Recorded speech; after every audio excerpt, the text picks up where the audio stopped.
الرحمن الرحیم باب 519 بخاری شریف جلد دوم حدیث نمبر 1429۔ نبی اکرم صلی اللہ علیہ وسلم نے فتح مکہ کے دن نیزہ کہاں نصب کیا تھا؟ ابو اسامہ نے شام سے انہوں نے اپنے باپ عروہ بن زبیر سے روایت کی، جب رسول اللہ صلی اللہ علیہ وسلم فتح مکہ کے سال مدینہ منورہ سے روانہ ہوئے تو قریش کو یہ خبر پہنچی۔ ابو سفیان بن حرب، حکیم بن حزام اور بدیل بن ورقہ رسول اللہ صلی اللہ علیہ وسلم کے متعلق خبر لینے کی تلاش میں نکلے۔ وہ چلتے رہے تاکہ مراح الزہر، مکہ کے قریب ایک جگہ کا نام، اس کے اور مکہ کے درمیان 16 میل کا فاصلہ ہے۔ وہ کیا دیکھتے ہیں، بہت زیادہ لوگ، آگ روشن ہے، گویا کہ وہ عرفہ کی روشن آگ ہے۔ ابو سفیان نے کہا، اللہ کی قسم، یہ تو عرفہ کی روشن آگ ہے، یعنی یہ روشن آگ وہ ہے جو عرفہ میں آگ روشن کی جاتی ہے، کیونکہ ان کی عادت تھی کہ عرفہ کے دن بہت زیادہ آگ روشن کرتے تھے۔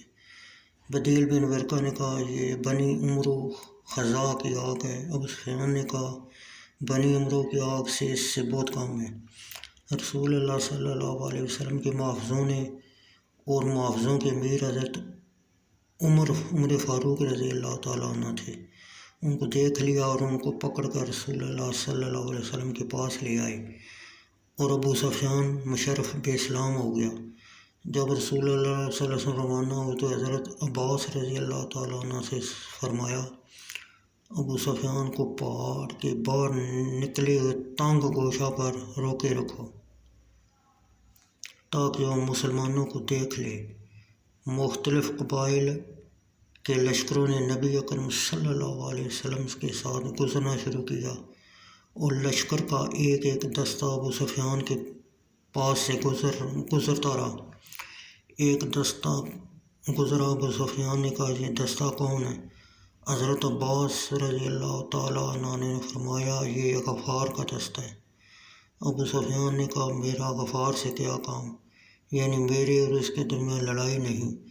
پھر جہنہ کا دستہ گزرا، ابو سفیان نے اس طرح کہا۔ پھر سعد بن حزیم کا دستہ گزرا، ابو سفیان نے اس طرح کہا۔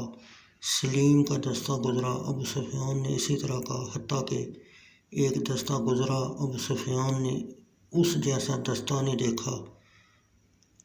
کہا، یہ دستہ کون ہے؟ حضرت عباس رضی اللہ تعالیٰ عنہ نے فرمایا، یہ انصار ہیں، جن کے سعد بن عبادہ رضی اللہ تعالیٰ عنہ امیر ہیں، اس کے پاس جھنڈا ہے۔ حضرت سعد بن عبادہ رضی اللہ تعالیٰ عنہ نے فرمایا، اے ابو سفیان، آج لڑائی کا دن ہے، آج کعبہ میں لڑائی بھی حلال ہو جائے گی۔ ابو سفیان نے کہا، آج ہلاکت کا دن کیا خوب ہے، کاش اسے طاقت ہوتی، وہ اپنی قوم کی حمایت کرتا اور اس کا دفاع۔ پھر ایک دستہ آیا اور یہ تمام دستوں سے چھوٹا تھا۔ اس دستہ میں رسول اللہ صلی اللہ علیہ وسلم اور آپ کے صحابہ کرام رضی اللہ تعالیٰ عنہ تھے، اور نبی اکرم کا جھنڈا حضرت زبیر بن عوام رضی اللہ تعالیٰ عنہ کے ہاتھ میں تھا۔ جب رسول اللہ صلی اللہ علیہ وسلم ابو سفیان کے پاس پہنچے، ابو سفیان کے پاس سے گزرے، تو ابو سفیان نے آپ سے کہا، کیا آپ کو معلوم نہیں جو سعد بن عبادہ رضی اللہ تعالیٰ عنہ نے کہا؟ آپ نے فرمایا، اس نے کیا کہا؟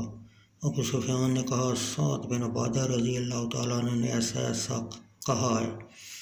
آپ نے فرمایا، سعد بن عبادہ رضی اللہ تعالیٰ عنہ غلط اور خلاف واقعہ بات کی ہے، لیکن آج کا دن ہے جس دن کعبہ مشرفہ کی تعظیم کی جائے گی، اسلام کا ظہور ہوگا، کعبہ کی چھت پر حضرت بلال کی اذان ہوگی، وغیرہ وغیرہ، اور اس میں کعبہ کو غلاف بنایا جائے گا۔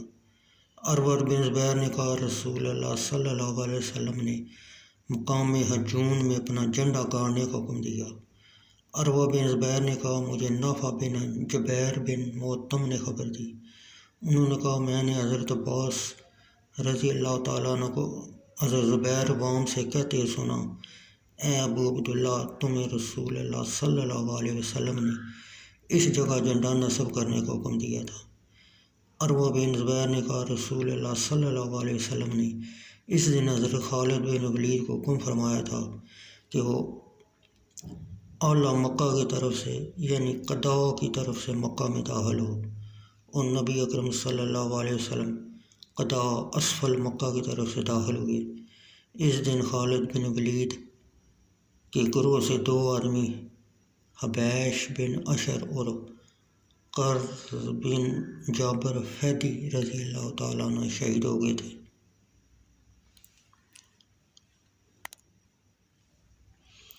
حدیث نمبر 1403 معاویہ بن قرہ سے روایت، انہوں نے کہا میں نے حضرت عبداللہ بن مغفل رضی اللہ تعالیٰ عنہ کو کہتے سنا، میں نے فتح مکہ کے دن رسول اللہ صلی اللہ علیہ وسلم کو دیکھا، وہ اپنی اونٹھی پر ترجیح سے سورہ فاتحہ کی تلاوت فرما رہے تھے۔